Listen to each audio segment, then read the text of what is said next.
بسم اللہ الرحمن الرحیم۔ بنگلہ دیش کی سیاست میں حسینہ واجد کی سیاست کا بدترین خاتمہ۔ آج جو کچھ بنگلہ دیش میں ہوا ہے وہ غیر متوقع نہیں تھا۔ اگرچہ یہ تحریک ایک کوٹا سسٹم سے شروع ہوئی تھی، لیکن میں نے بارہا کہا کہ یہ تحریک بنیادی طور پر بنگلہ دیش کے داخلی بحران سے جڑی ہوئی ہے، جہاں حسینہ واجد کی بدترین آمریت اور جہاں سیاسی گھٹن عروج پر تھی۔ انہوں نے اپنے سیاسی مخالفین کو اس حد تک بدترین انتقام کا نشانہ بنایا کہ انہیں پھانسی گھاٹ تک پہنچا دیا۔ 80 سال کے لوگوں کو پھانسیوں پر چڑھایا گیا۔ پھر اسی طریقے سے جتنے بھی سیاسی مخالفین تھے ان کو جیلوں میں بند کر دیا گیا، اور ساتھ ساتھ جو انتخابات بنگلہ دیش کے ہوئے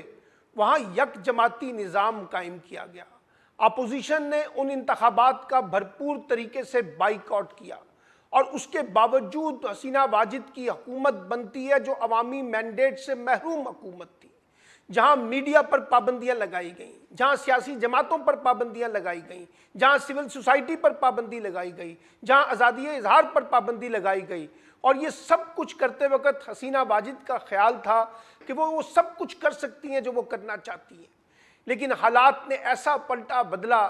کہ آج حسینہ واجد قصہ ماضی بن گئی ہے، اور وہ اس وقت کی خبروں کے مطابق ہندوستان چلی گئی ہیں، بھارت چلی گئی ہیں ایک خصوصی ہیلی کاپٹر کے ذریعے،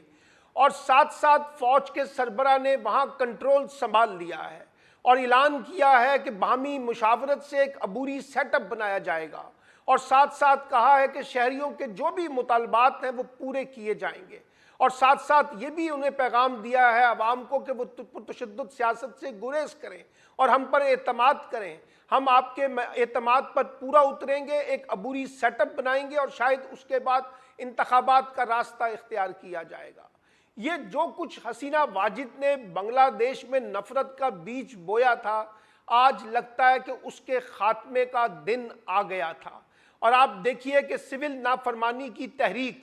کوٹا سسٹم پہ چلنے والی تحریک کس طرح سے حسینہ واجد کے استعفے کے اوپر جا کر ختم ہوئی، اور انہیں قوم سے خطاب کرنے کا آخری موقع بھی نہ مل سکا، بلکہ بظاہر یہ لگتا ہے کہ ان کو ایک سیف ایگزٹ دیا گیا ہے، اور جو آرمی چیف ہیں وہ ان کے رشتہ دار بھی ہیں، اس لیے ان کو محفوظ طریقے سے یہاں سے نکالنا شاید مجبوری تھی آرمی چیف کی، اور لوگوں میں رد عمل اتنا سخت تھا کہ 5 سے 10 لاکھ لوگوں نے بنگلہ دیش کے اندر حکومت کو چلتا کر دیا، ایک آئینی طریقے سے، ایک قانونی طریقے سے، ایک سیاسی طریقے سے، اور ایک مزاحمتی طریقے سے اپنی بات منوا لی، اور حسینہ واجد کو مجبور کر دیا کہ وہ اقتدار سے اپنے آپ کو علیحدہ کر لیں۔ اور خاص طور پہ جس طرح سے بنگلہ دیش کے نوجوانوں نے،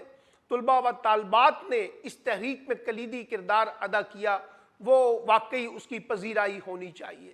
اب بنگلہ دیش میں آگے کیا ہوگا یہ بات کی بات ہے، کس طرح سے حکومت بنتی ہے عبوری، اور کس طرح سے باہمی مشاورت کے ساتھ سارے سٹیک ہولڈر انگیج ہوتے ہیں، ابھی اس میں ٹائم لگے گا۔ اب یہ آرمی چیف کی ذمہ داری ہے کہ وہ کس طرح معاملات کو لے کر چلتے ہیں، اور کس طریقے سے ایک ایسا عبوری سیٹ اپ بناتے ہیں جو سب کے لیے قابل قبول ہو، اور وہاں اس عبوری سیٹ اپ کی پرائم رسپانسبلٹی جو ہے ایک منصفانہ اور شفاف انتخابات ہونی چاہیے۔ اب بار بار یہ کہا جا رہا تھا کہ بنگلہ دیش کے جو حالات ہیں اس سے مختلف پاکستان کے حالات نہیں ہیں۔ پاکستان میں بھی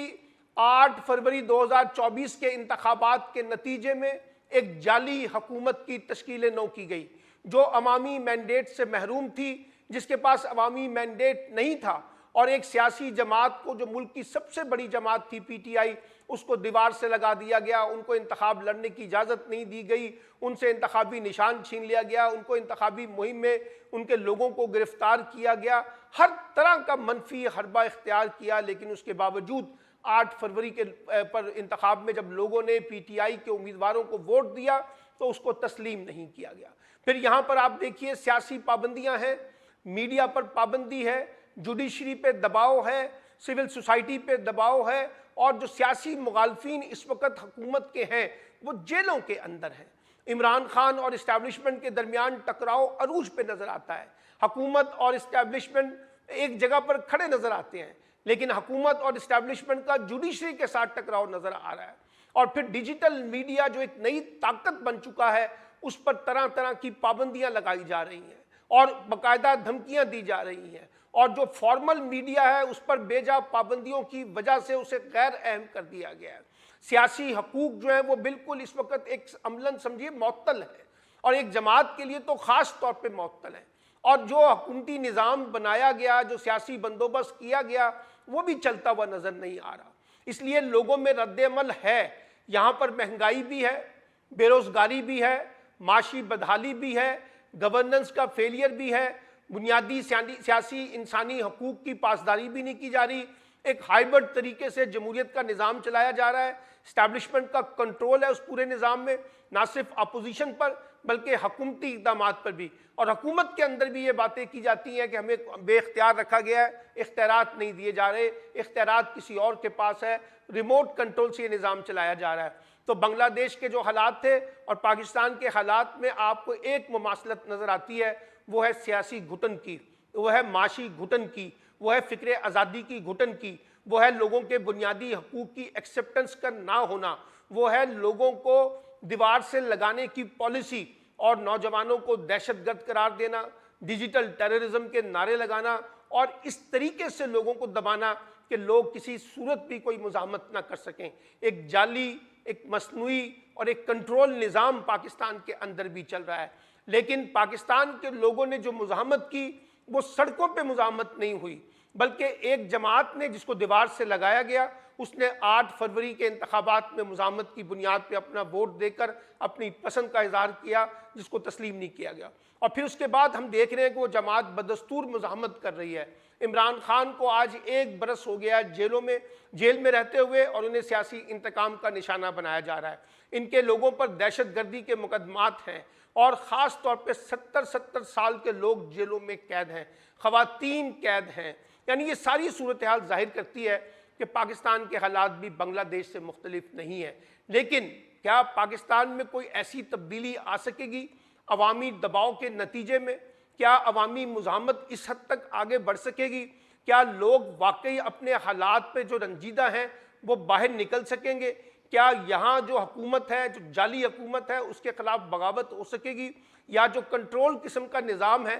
اس کے خلاف ہمیں ریزسٹنس جو ہے عملی طور پر سیاسی میدان میں سڑکوں پر دیکھنے کو ملے گی؟ یہ بہت سے سوالات ہیں جو پاکستان کے تناظر میں ہیں، لیکن ساتھ ساتھ بنگلہ دیش کے حالات ایک سبق بھی ہیں پاکستان کے حکمران طبقے کے لیے، پاکستان کی رولنگ ایلیٹ طبقے کے لیے۔ اس میں حکومت بھی شامل ہے، اس میں سیاسی جماعتیں بھی شامل ہیں، اس میں میڈیا بھی شامل ہے، اس میں جوڈیشری بھی شامل ہے، اور اس میں اسٹیبلشمنٹ بھی شامل ہے، کہ اگر آپ نے لوگوں کے بنیادی فنڈامنٹل کو تسلیم نہ کیا،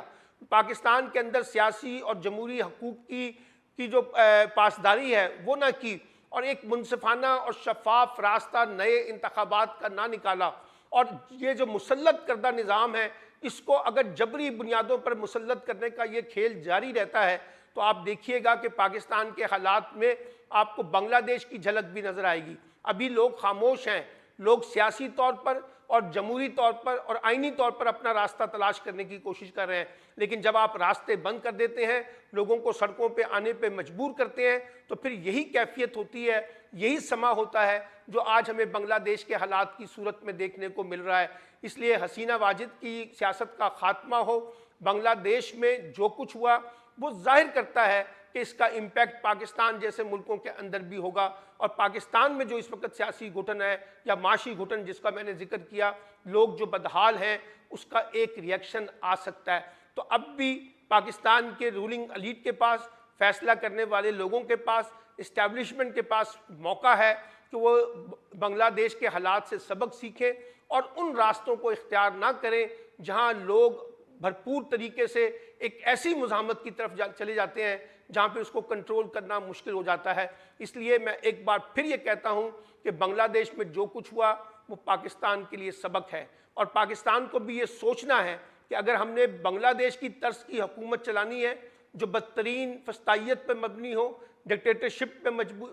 مبنی ہو، جہاں سیاسی انتقام غالب ہو، تو پھر نہ جیسے بنگلہ دیش میں جو کچھ ہوا ہے کچھ اسی قسم کی جھلکیاں ہمیں پاکستان کو دیکھنے کو مل سکیں گی۔ اس لیے اب بھی وقت ہے کہ پاکستان اپنی سمت کو درست کرے اور وہ اسٹریٹجی اختیار کرے جو سیاسی اور جمہوری طریقے سے اسے مضبوط بنانے میں مدد فراہم کر سکے۔